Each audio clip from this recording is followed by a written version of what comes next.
Bonjour à tous et bienvenue dans cette partie de la formation. Dans cette partie, nous allons voir comment insérer une image dans un document web HTML5. Alors, ce que je vais faire, je vais commencer déjà par créer un dossier insertion image, tout simplement. Et je peux l'ouvrir directement avec mon éditeur de code. Je pense que c'est déjà ouvert l'éditeur de code. Si vous voulez, je vais fermer déjà et ouvrir tout ceci avec mon éditeur de code. Et à l'intérieur, ce que je vais faire, je vais créer ici un fichier qui va s'appeler index.html. Voilà, index.html. Et là, la structure minimale, là, vous commencez déjà par tout maîtriser, hein. Là, on va mettre insertion d'image. Session d'image. Voilà. Et c'est tout. Et puis, dans le body ici, on va mettre dans H1, insertion d'image en HTML5. Voilà, tout simplement. Et ce qu'on peut faire, si vous voulez, on va lancer déjà le serveur Go Live, hein, tout simplement. Et là, c'est bon. Voilà. Maintenant, pour insérer une image au sein d'un document web, on utilise une balise qui s'appelle la balise IMG, qui est une balise auto-fermante. Donc, IMG, voilà, qui est une balise auto-fermante. Et ce IMG-là prend deux attributs, enfin, au moins deux attributs. OK? Il y a l'attribut SRC. Et à l'intérieur de cet attribut-là, il faudra renseigner l'adresse de l'image que vous souhaitez afficher. Alors, l'adresse peut être une adresse relative ou bien une adresse absolue. On a parlé de ça tout à l'heure. Donc, ça tombe bien. On va pouvoir expérimenter cette notion-là. Bien qu'on l'a déjà expérimenté sur les liens, sur les hyperliens. OK? Voilà. Donc, ici, dans la valeur qu'on va donner ici au SRC, on va lui donner tout simplement une adresse. Et le alt ici, on va mettre tout simplement le message alternatif, hein, le message alternatif, au cas où on serait incapable d'afficher l'image. Parce que parfois, voilà, les liens, parfois, si vous mettez un lien vers une image et que après, vous supprimez par méga l'image, par exemple, il faut qu'il y ait un test qui s'affiche, hein, pour informer que c'est une image, c'était une image qui parlait de telle chose. Mais c'est pas que pour ça. Parfois, il y a des malvoyants qui naviguent sur les sites.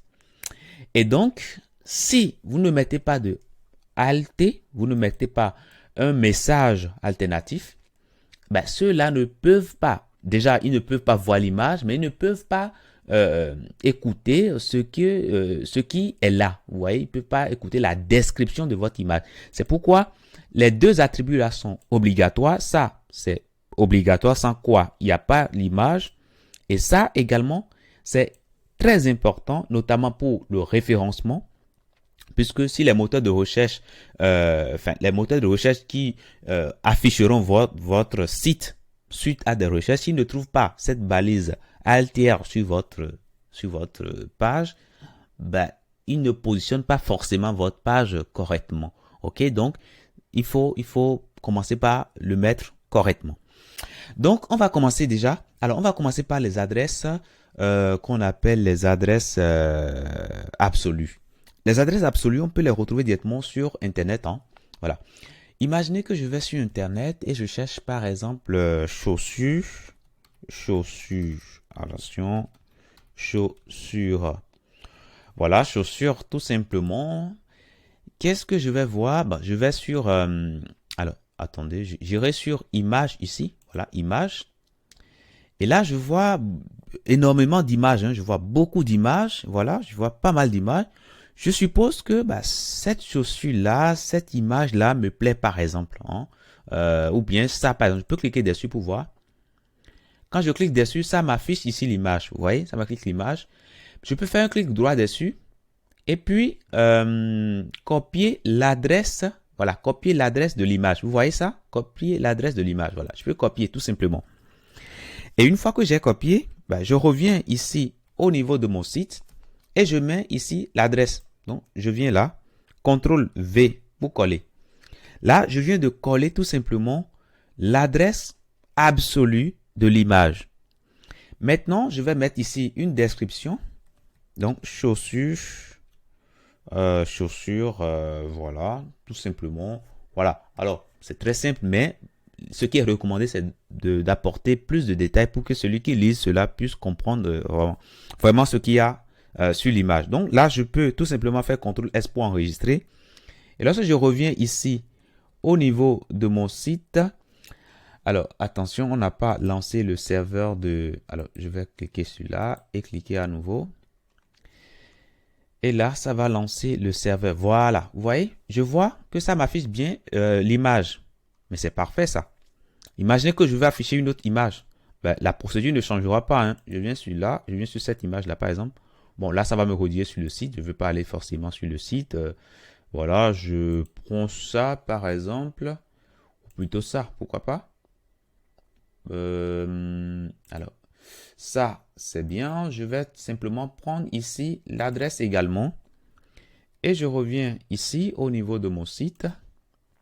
Et ce que je vais faire ici, tout simplement, je vais créer une nouvelle balise IMG et je vais mettre l'adresse. Voilà, tout simplement. J'enregistre et lorsque je reviens ici, je viens sur insertion d'image. Vous voyez, je vois maintenant la deuxième image. Donc, voilà comment on peut insérer des images en utilisant les adresses absolues. Il faudra mettre simplement l'adresse au niveau de SRC et c'est tout. Voilà. Maintenant, le IMG, comme je vous ai dit, c'est une balise auto-fermante. Donc, vous pouvez mettre ici le slash avant la fermeture. Voilà, correctement. Comme vous pouvez ne pas le mettre en HTML simple, il n'y a pas de problème. Mais en NIS HTML, il faudra forcément le mettre. Sinon, ça ne va pas passer les tests. Mais on va revenir sur la validation un peu vers la fin. Hein, OK? Donc, pour l'instant, on peut le mettre comme on peut ne pas le mettre. Et là, normalement, ça ne doit pas poser de problème. Mais avant de finir sur cette partie, je tiens à vous dire quelque chose. Alors, là, qu'est-ce qu'on a fait? On est parti sur Internet, on a récupéré tout simplement des images. OK? Alors, ce que j'ai fait là, c'est quelque chose qu'il faut pas faire. Ça, c'est très, très, très important. Parce qu'on est parti récupérer les images d'autres sites. Hein, c'est les sites de tiers qui ont ces images-là. Donc, Google remonte tout simplement les images provenant des sites web tiers.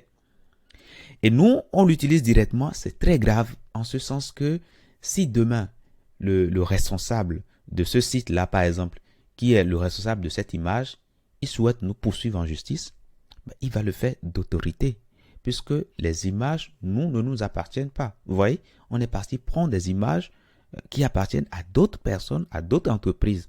Donc, c'est quelque chose qui est très, très, très, très, très grave et à proscrire. Il ne faut jamais faire les choses ainsi, sauf si vous avez l'autorisation de l'entreprise. OK? Donc, si vous voulez utiliser des images, soit c'est vos propres images que vous avez prises, pas avec votre téléphone, mais avec votre appareil, voilà, ou bien c'est des images qui sont libres de droit. C'est-à-dire des images peut-être que vous avez achetées, ou bien des images qui sont libres de droit, c'est-à-dire le responsable, l'auteur de l'image dit, voilà, je vous donne les droits, vous pouvez utiliser les images sans difficulté. OK? Donc, c'est dans ce cas-là qu'on utilise ça, ces images-là. Mais ce que j'ai fait ici, c'est juste pour vous montrer un exemple très simple. Demain, vous pourriez tout simplement avoir, par exemple, un client qui a déjà un serveur sur lequel il y a des images. Et souhaite que le nouveau site que vous allez lui créer, que vous preniez, par exemple, ces images qui sont déjà sur l'autre site. Là, dans ces cas-là, vous pouvez tout simplement utiliser ces images-là, tout simplement, puisque ça appartient à votre client. Donc, pour l'utiliser directement, il n'y a pas de souci pour ça. OK? Alors, parfois également, vous créez un site web pour, disons, un client, mais pour des raisons d'efficacité, vous utilisez un serveur de fichiers. C'est-à-dire un serveur qui sauvegarde les fichiers à un seul endroit. Donc là, par exemple, vous aurez tout simplement à récupérer, tout simplement au niveau du serveur de fichiers, vous aurez simplement à récupérer les adresses absolues OK? Puisque là, sur le site que vous créez, vous êtes sur un autre serveur. Donc, forcément, pour avoir le lien qui mène vers un autre serveur, il faut forcément l'adresse absolue. OK?